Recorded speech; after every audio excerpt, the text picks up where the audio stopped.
아멘. 예. 우리 시편 8편은 너무 아름다운 시지요. 예. 찬양 시 중에서도 우리에게 감동을 주는 시인데다가 우리가 암송을 했기 때문에 굉장히 익숙합니다.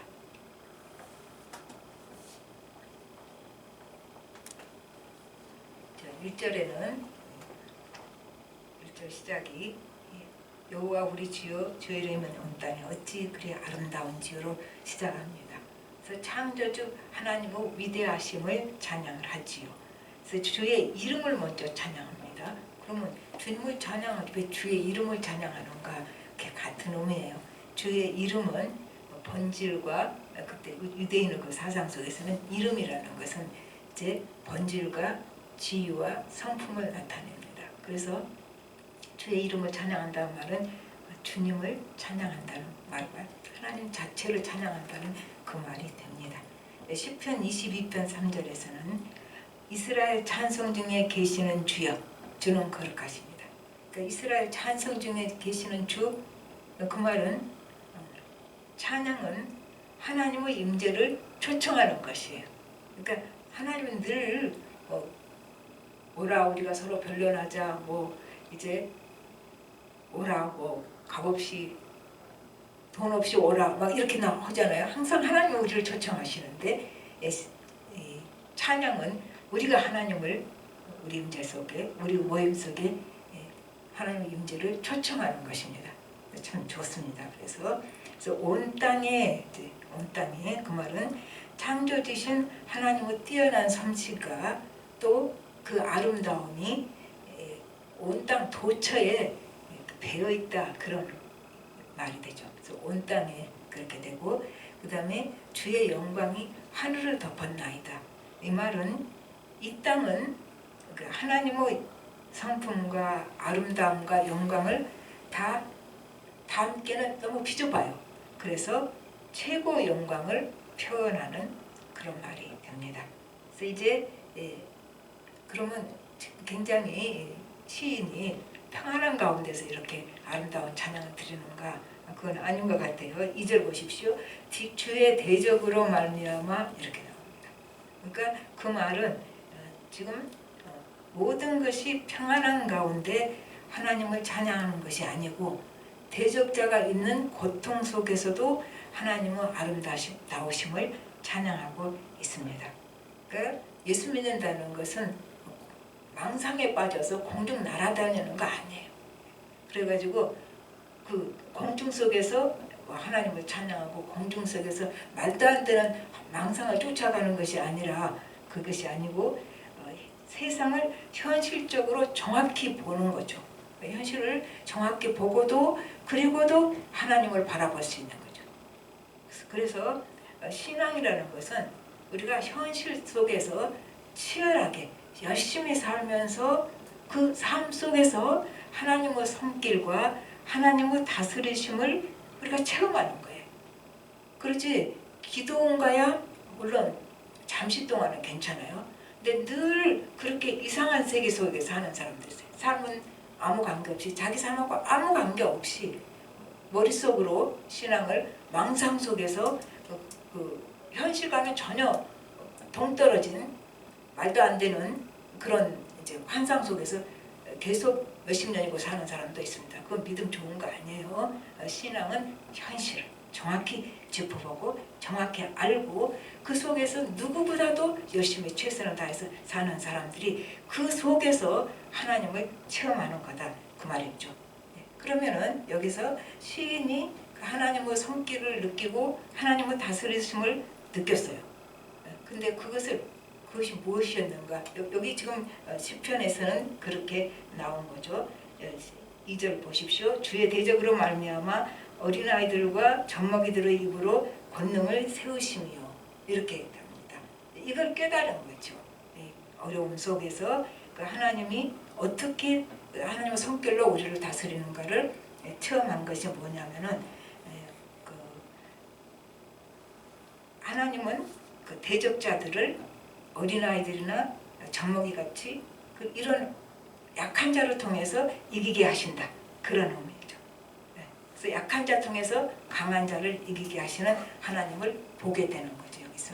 여기서 어린아이는 진짜 나이가 어려서 꼭 조그만 어린아이 그런 의미보다는 평범한 사람, 도저히 잘나지 않은 사람, 그리고 약한 사람, 그리고 자기 약함을 알고 하나님께 의지하는 자, 이게 어린아이예요.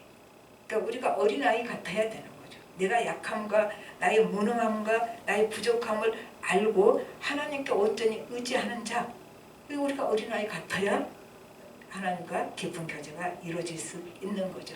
나는 강하고 잘났고 그 가운데서는 하나님과 깊은 교제가 이루어지기가 어렵습니다. 그래서 지금 여기서 나타난 하나님의 모습은 연약한 자를 통해서 일하시는 하나님의 모습입니다.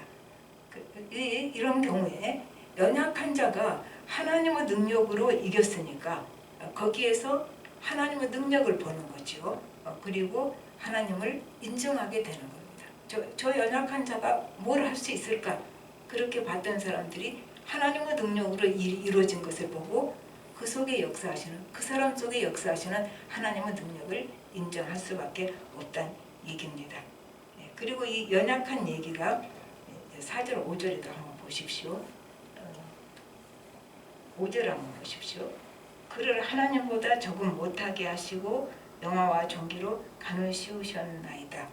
이게 히브리서 2장 9절에서는 예수님에게 적용을 합니다. 히브리서 2장 9절은 이 말이 나와요. 오직 우리가 천사들보다 잠시 동안 못하게 하심을 입은 자, 곧 죽음의 고난을 받으심으로 말미암아 영광과 존귀로 관을 쓰신 예수를 보니 이를 행하심은 하나님의 은혜로 말미암아 모든 사람을 위하여 죽음을 맛보려 하심이라. 그러니까 이 시편이 지금 바로 히브리서 2장 9절에 인용이 되고 있는 거죠. 그리고 예수님에게 적용하고 있는 거죠. 이 말은 우리가 연약하기 때문에 예수님이 잠시 동안 연약한 모습으로 오신 거예요. 그리고 세상의 강함을 이기시죠. 그리고 죄를 도말시키는 역사를 일으키시는 거죠. 십자가의 죽으심은 연약함이죠. 십자가의 죽으심을 그 연약함 속에서 십자가에 죽으시고 그 속에서 인간의 구원을 이루시고 그리고 거기서 하나님의 사랑의 승리를 나타낸 것이 예수님이 연약한 모습으로 오셨기 때문에 그 십자가에서 그 연약함을 극치로 갔기 때문에 이렇게 이것이 이루어졌다 그 말이죠. 그래서 하나님의 사랑의 승리가 이제 십자가에서 예수님의 연약해짐으로 이루어졌기 때문에 바로 하나님이 이것을 통해서 영광을 받으시게 된 사건이 됩니다. 그러므로 우리가 연약하다는 것이 나쁜 것만은 아닌 거예요. 우리는 꼭 강해야 된다고 생각하는데 나쁜 것만이 아닌 거라 아니라 하나님께 가는 첫견입니다. 내가 강한 사람은 하나님께 가까이 갈 수가 없어요. 나 하나님 없이도 살 수 있는데 하나님 없이도 내가 이렇게 잘 사는데 뭐 때문에? 근데 나는 하나님 없이는 살 수가 없기 때문에 그 연약한 사람이 하나님께 다가갈 수 있고 연약함은 바로 그때 축복이 된다는 얘기입니다. 그 다음에 이제 여기 3절부터 8절까지는 하나님의 사랑을 쭉 얘기하고 있습니다. 3절에서 주의 손가락으로 우선 주의 손은 주님의 능력과 권능을 나타냅니다. 그래서 주의 손가락은 또 하나님의 창조 솜씨가 좋다 그러잖아요. 그러니까 이 손가락은 하나님의 창조 솜씨를 나타내요. 근데 여기요 해가 안 나와요. 이 시인이 밤에 썼구나. 그렇게 우리가 유추합니다. 실제로는 몰라요. 낮에 썼을 수도 있겠지만 해가 안 나온 거 보니까 밤에 썼구나. 우리가 그렇게 생각할 수 있죠. 근데 하나님이 왜 이렇게 세상을 아름답게 창조하셨을까? 그거는 우리를 위해서 이렇게 아름답게 창조하셨다고 말이죠. 우리가 가장 살기 좋은 환경을 만들어 주시려고 그리고 가장 좋은 환경 속에서 살라고 우리를 만들어 주신 거죠. 그리고 자기 형상대로 만드셨죠. 그러니까 인간을 하나님은 창조 크라운이라고 부릅니다. 창조 왕관이 되는 거죠. 다 만들어 놓고 우리가 살기 편하게 모든 걸 다 조성해 놓고 그리고 하나님 형상대로 인간을 만드신 거죠. 그런데 이제 이 시인이 하나님의 약함의 비밀을 깨달은 거예요. 여기서 어린아이들과 젖먹이들 입으로 권능을 세우신 것을 깨닫게 되는 거죠. 그렇게 자기가 왜 이것을 깨달을 수 있을까요? 자기가 약해졌기 때문에 그렇죠. 시인이 약해졌기 때문에 그 약함의 비밀을 깨닫게 되고, 그리고 자기의 약함의 비밀을 깨달았더니 반대되는 하나님을 흔들리지 않는 능력을 보게 되는 거죠. 온 우주를 만드신 하나님의 능력을 보게 되는 거예요. 그리고 이제 그 하나님의 위대하심을 보고 그 창조 능력을 보고 그 앞에서 마음이 고요해집니다. 그리고 나서 이제 4절로 갑니다. 사람이 무엇이기에 주께서 그를 생각하시며 인자가 무엇이기에 주께서 그를 돌보시나이까. 생각한다는 말은 사랑한다는 말이죠. 사랑하면은 생각하게 되죠. 생각한다 그 말은 사랑한다는 얘기가 되는 것이고, 여기서 돌보신다는 말은 깊은 관심을 가지고 우리를 바라보고 계신다는 얘기죠. 이 말을 다시 바꾸면 내가 무엇이길래 이렇게 관심을 가지고 사랑하십니까? 그런 말이 되겠죠. 내가 무엇이길래. 이건 시인의 고백이기도 하지만 우리의 고백이기도 하죠. 내가 무엇이길래 뭘 잘했다고 하나님 앞에 부끄러울 뿐인데 이렇게 나를 관심을 가지고 사랑하십니까? 이제 그 고백을 하죠. 사람이 무엇이길래 그 속에 내가 무엇이길래 그게 들어가 있습니다. 그리고 이제 만물을 다 다스리게 하셨다는 거예요. 6절, 8절까지 다 나오죠. 땅에 있는 거, 공중에 있는 거, 또 바닷길에 있는 것까지 다 다스리게 하셨어요. 그러니까 하나님이 우리를 하나님 형상대로 지으시고 지상의 모든 것을 다스리는 통치권을 주신 거죠.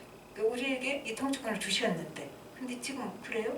그 우리가 제대로 안 되는 거죠. 그건 왜 그런가 하면 타락으로 해서 이 통치권을 잃어버린 거예요. 그러니까 아담이 하나님께 불순종하고 사단에게 순종함으로, 사단의 말을 따름으로 통치권이 사단에게 넘어져가 버린 게 된 거죠. 그러니까 아담의 타락은 통치권을 넘겨준 사건이기도 합니다. 그래서 이제 지금 우리에게도 이제 항상 하나님의 종으로 삽니까? 아니죠. 우리가 때로는 하나님의 종으로도 살고 때로는 이제 사단이 원하는 길로 가서 사단의 종 되거든. 우리가 이랬다 저랬다 하는 거죠. 그러니까 비교적 하나님의 종된 삶을 사는 사람은 복받은 사람, 그 은혜 받은 사람인데, 예수 믿었다고 해도 계속 사단의 종으로 끌려가 다니는 사람이 있어요. 그러니까 우리는 늘 선택의 순간에 이것이 하나님의 종으로서 가는 길인가, 하나님 원하시는 거인가, 사단이 원하는 것인가, 그걸 한번 생각해 봐야 돼요. 그래서 하나님 원하시는 길로 계속 선택해 가는 사람은 하나님의 종의 길로 가는 것이고, 계속 사단이 자기 죄성을 부추겨서 죄를 짓게 하는 그쪽으로 끌려가는 사람은 사단의 종 돼서 살죠. 그럼 이러나 저러나 안 똑같아요. 하나님의 종된 길로 계속 가는 사람은 점점 더 길이 대로가 됩니다. 처음에는 힘든 것 같고 좁아도, 그러나 사단의 종 돼서 가는 길은 처음에는 달콤해요. 먹음직도 하고 부함직도 하겠죠. 갈수록 길이 더 험악해져. 그러니까 인생이 더 점점 험난해진다는 얘기죠. 그러니까 처음에 좋아 보이고 나빠 보이고 그건 상관없어요. 우리 선택의 기준은 이것이 하나님의 종으로서 가는 길이냐, 하나님이 원하시는 길이냐, 아니면 사단의 종으로 가는 길이냐, 사단이 원하는 길이냐, 이것을 우리는 늘 판단할 수 있어야 되는 거죠. 우리가 그 판단 능력이 있어요? 있지요. 성령이 우리와 함께 하시잖아요. 말씀이 있잖아요. 말씀과 성령이 자기를 지배하는 사람은 늘 하나님의 종된 길로 우리가 갈 수 있다는 얘기가 됩니다. 그 다음에 이제 하나님께서는 그러한 우리를 사랑하셔서 예수 그리스도를 보내시고 예수님을 믿음으로 우리가 잃어버린 축복, 잃어버린 왕관, 또 잃어버린 그 정기, 영화, 하나님의 형상대로 지었을 때 얼마나 우리가 정기하고 영화로운 존재입니까? 우리가 그 잃어버린 축복과 정기와 영화를 이제 다시 회복시키는 길을 여신 거예요. 예수님을 보내서. 그런데 우리는 그 예수님의 다스리심을 온전히 따름으로 체험할 수 있는 그런 하나님을 회복시켜주는 능력을 진짜 그렇다고 따라갑니까? 때로는 의심스럽게 바라봅니다. 내가 이 길로 간다고. 이 말씀대로 가는 길이 바로 우리가 회복되는 길이거든요. 우리가 영화와 종교를 회복되는 길이 말씀을 따라가는 길이에요. 성령의 인도 따라가는 길이 그 길인데 우리는 자꾸 이것을 어떻게 해요? 의심을 보고 가지고 바라봅니다. 그 길로 간다고 내가 진짜 잘 될까? 혹시 망할 수도 있지 않을까? 세상은 다 그렇게 안 가는데 나만 그렇게 가면 나만 망하라고? 자꾸 이것을 의심스럽게 바라보는 거죠. 하나님 우리를 회복시키는 길을 열었음에도 불구하고 그 길을 못 가요. 그게 우리 속에 있는 죄성이죠. 그래서 이제 의심스럽게 바라보니까 어떻게 돼요? 내 마음대로 살지. 하나님을 믿으면서도 하나님을 그 회복시키는 길을 의심스럽게 바라보니까 어떻게 한다고요? 내 마음대로 산다. 하나님 마음대로 살아야 되는데 우리는 하나님 마음대로 살면요 우리 생각에는 굉장히 일이 안 풀릴 것 같아요. 그게 잘못 알고 있는 거죠. 하나님 마음대로 살면 우리가 정말 행복한 길이 있고 그러면은 그 영적으로만 좋지. 그 영과 육을 왜 갈라요? 우리는 같이 영과 육이 다 있는 사람. 하나님 영과 육을 다 만드신 분이. 그래서 가르지 마세요. 그냥 하나님이 원하시는 길을 가면 그 길이 내게 진짜 행복한 길인 거죠. 내가 자꾸 섞는 거죠. 그게 아닌 거라고. 세상의 종되어서 세상을 숭배하면 어떻게 해요? 세상에 종되고 세상에 물려요. 우리가 세상을 너무 사랑해서 세상의 종되고 세상을 눌려서 그 길로 가는 결과 현실적으로도 나빠져요. 그럼 현실은 괜찮은 것 같아요. 자꾸 구별하지 말라고 그랬죠. 영과 육을 구별하는 게 아니에요. 이거는 우리는 육신을 쓰고 있지만 영적인 존재예요. 영과 육을 때려버리면 인간이 죽은 인간이죠. 우리는 영육을 같이 포함하고 있는 생명이기 때문에 우리가 그렇게 할 때 육이 가는 우리가 육을 쓰고 있는 살아있는 그 우리 인생도 훨씬 더 행복한 길로 갈 수 있다는 거죠. 육을 갈라놓으니까 문제가 생기는 거죠. 그 다음에 이제 우리가 연약해요. 다 강한 척 하는 사람 다 연약해서 강한 척 하는 거거든요. 다 연약한데 그것 때문에 걱정할 거 없이 하나님의 성길에 의해서 내가 보호받고 있다는 것을 기억해야 돼요. 근데 우리 그거 잊어버려. 힘들면 하나님 나 보호 안 해준 줄 알아요. 자기 힘으로 살아요. 힘든 사람도 하나님 보호하니까 그 힘든 사람도 사는 거예요. 그래서 우리가 늘 기억할 것은 어떤 상황에서도 하나님이 나를 보호하고 계신다는 것. 이것을 기억하고 살아야 된다 말이죠. 그리고 하나님의 다스리심이 내 지금 살고 있는 삶 속에서 어떻게 진행되고 있는가를 봐야 되는 거예요. 그게 영적으로 깨어있는 사람. 영적인 눈이 열려있는 사람은 하나님의 그 주권이 내 살고 있는 그냥 현실적인 삶이에요. 무슨 특별한 삶 아니에요. 그냥 다른 사람과 똑같이 살고 있는 먹고 자고 이제 직장 일하고 또 집안 일하고 이런 사소한 일 속에서 하나님의 주권이 어떻게 이제 진행되고 있는지 내 삶을 어떻게 이끌어가고 있는지 그거를 이제 봐야 된다고 말이죠. 그래서 우리 인생은 하나님 안에 들어온 인생은 내가 쓰는 인생이 아니에요. 하나님이 나를 도구 삼아서 나와 합해서 힘을 합해서 내 인생을 써갑니다. 인생의 길을 써가는 거예요. 같이 나를 도구 삼아서. 근데 우리가 이걸 잊어버리는 거죠. 그러니까 삶을 자꾸 그 신앙과 구별시키려고 하죠. 하나님의 인도와 또 성령의 인도와 말씀과 이것과 내 삶을 자꾸 갈라놓으려고 그게 갈라지는 게 아니란 얘기죠. 내 삶 속에서 역사하시는 그 하나님의 역사의 진행, 상황 나를 이끌고 가시는 그 상황을 진행을 우리가 볼 수 있어야 된다 그 말이죠. 그러면 하나님과 같이 쓰는 내 인생이 어떨까요? 얼마나 멋있는 인생이 되겠어요?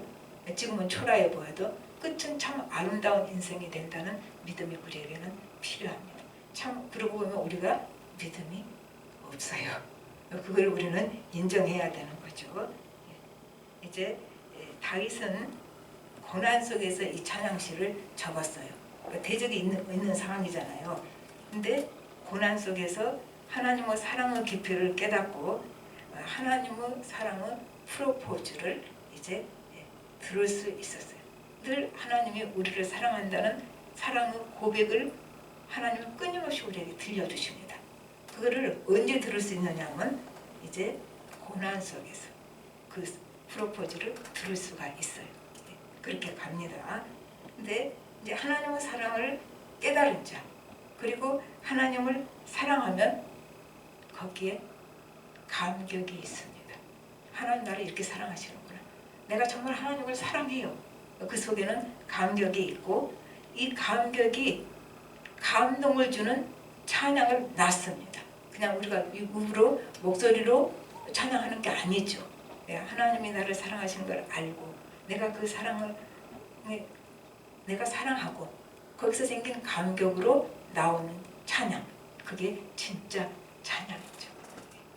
그래서 이렇게 찬양을 하는데 이 어거스틴은 저가 은혜 받기 시작할 때 그러니까 한 31살 때쯤, 여기 31살 미만 하나도 없네요, 다행히.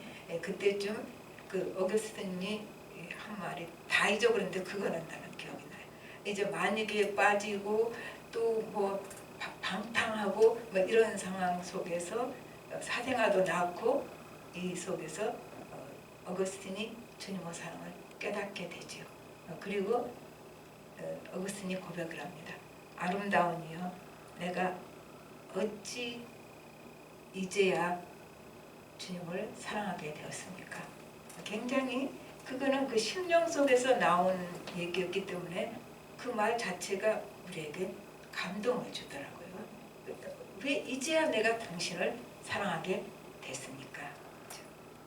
그 우리가 예수 믿고 은혜 받고 나서 그 끝이 있어야 돼요. 내가 좀 더 일찍 은혜를 받았어야 되는데, 내가 더 일찍 하나님의 사랑을 깨달았어야 되는데, 왜 지금 그 과거에 하나님의 사랑을 모르고 살아왔던 내 인생이 너무 안타깝고 억울해야 돼요. 하나님을 알고 가는 인생, 사랑을 알고 가는 인생은 우리 실수하고 넘어지고 배신하고 그래요. 그래도 하나님이 함께 계시기 때문에, 하나님의 돌보심 속에 살기 있기 때문에 그건 아름다운 인생으로 가는 길인데, 그 축복 없이 하나님 없이 살 때는 그 축복 없이 살았잖아요. 너무 억울한 거죠. 왜 이제야 내가 당신을 사랑을 알게 되었습니까? 이제 오거스틴처럼 내가 왜 이제야 당신을 사랑하게 되었습니까? 그래서 사랑을 알면 사랑하게 되죠. 이제 그런 고백을 하게 되는 거죠.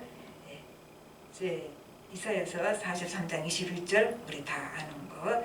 이 백성은 내가 나를 위하여 지었나니 나의 찬송을 부르게 하려 함이라. 그러니까 하나님이 우리를 창조하신 목적이 우리를 찬송하라고, 하나님을 찬양하라고 우리를 지으신 거예요. 우리 창조, 하나님이 우리를 창조하신 목적이, 그 목적을 잘 알아야 돼요. 왜 사는지도 몰라. 이게 그냥 간단해요. 하나님을 찬송하라. 그게 이제 하나님 창조하신 목적인데, 그러면은 다른 거 다 못해도 내가 진심으로 깊은 내면에서부터 하나님을 찬양한다면 창조 목적의 중요한 부분을 지금 이루어가고 있는 거잖아요. 그것도 못해. 그것도 못해 우리가. 자 봅시다. 그래서 우리가 은혜를 받은 자는 그 영혼 깊숙이에서 샘물이 솟아나듯이 찬양이 터져 나옵니다. 샘물은 억지로 쥐어짜서 샘물이 나옵니까? 그건 아니잖아요. 샘물이 솟아나올 때는 쥐어짜는 것이 아니라 조용히 자동적으로 솟아 흘러나오는 거죠. 마찬가지로 우리가 은혜를 받으면 영혼 깊숙이에서 내가 억지로 쥐어짜는 것이 아니고 샘물 나듯이 찬양이 깊숙이에서 저절로 터져 나온다는 얘기입니다. 이제 그런데 하나님이 인간을 하나님을 찬양하도록 지으셨는데 다른 거 찬양하고 있잖아. 우리가 이거 찬양하고 저거 찬양하고 그래서 우리가 행복하지 못한 거예요. 우리가 불행한 이유가 하나님을 찬양하라고 그러는데 자꾸 다른 걸 찬양해서 다른 것에다 계속 가치를 너무 주기 때문에 우리가 행복하지 못하다 그 말이죠. 그래서 하나님이 기뻐하시는 사람은 이제 하나님의 마음을 점점 더 알아가고 또 하나님의 마음을 닮아가고 그리고 그러면서 하나님께 드리는 마음이 점점 더 커져가는 사람, 바로 하나님의 마음에 합한 마음이고 이것이 다윗의 마음이 아닌가 싶어요. 다윗도 많이 죄짓고 그랬잖아요. 그래도 다윗이 왜 하나님께서 합하다고 그랬을까? 그래서 그렇지 않았을까? 그렇게 생각을 합니다. 자, 이 18편은 다윗의 고백이에요. 창조주 하나님의 위대하심, 거기에 대비되는 인간의 연약함, 위대하신 하나님이 나 같은 사람을 왜 이렇게 사랑하십니까? 그게 지금 고백이잖아요. 그래서 나는 찬양합니다. 그게 다윗의 고백이에요. 이것이 바로 우리 모두의 고백이기도 합니다. 네, 저 8장 9절 같이 합독하심으로 말씀드리겠습니다. 시작. 여호와 우리 주여, 주의 이름이 온 땅에 어찌 그리 아름다운지요. 네, 다 같이 기도하겠습니다. 하나님 아버지, 주님 은혜를 감사를 드립니다. 다윗이 왜 이렇게 아름다운 시를 쓸 수가 있겠습니까? 그 심령 속에 하나님의 사랑이 들어간 것입니다. 그 심령 속에서 그 하나님이 얼마나 위대하신가, 하나님의 그 창조주 하나님의 오묘하심과 깊으심과 넓으심을 다윗은 보았습니다. 그리고 그 크신 하나님이 자기 같은 작은 자를 사랑하시며 그 마음에 감동이 있어서 그 감동이 이제 시로 터져 나와서 시편을 적었습니다. 우리도 하나님의 사랑에 대한 감동이 있게 해 주시고 그래서 그 감동이 우리 속에서 솟아나서 샘물처럼 터져 나오는 사람들 되게 하여 주시옵소서. 우리가 삶을 구별하지 않게 하여 주시옵시고 하나님 믿는 것과 삶과 영적인 것과 우리 일상의 삶을 구별하지 않게 하여 주시옵시고 일상의 삶 자체에서 바로 하나님의 그 영적인 사건이 일상의 삶 속에서 이루어지고 있고 진행되고 있고 그리고 우리가 점점 더 하나님과 깊은 교제 속에 들어감을 알게 하여 주시옵소서. 모든 말씀 예수님으로 기도합니다. 아멘.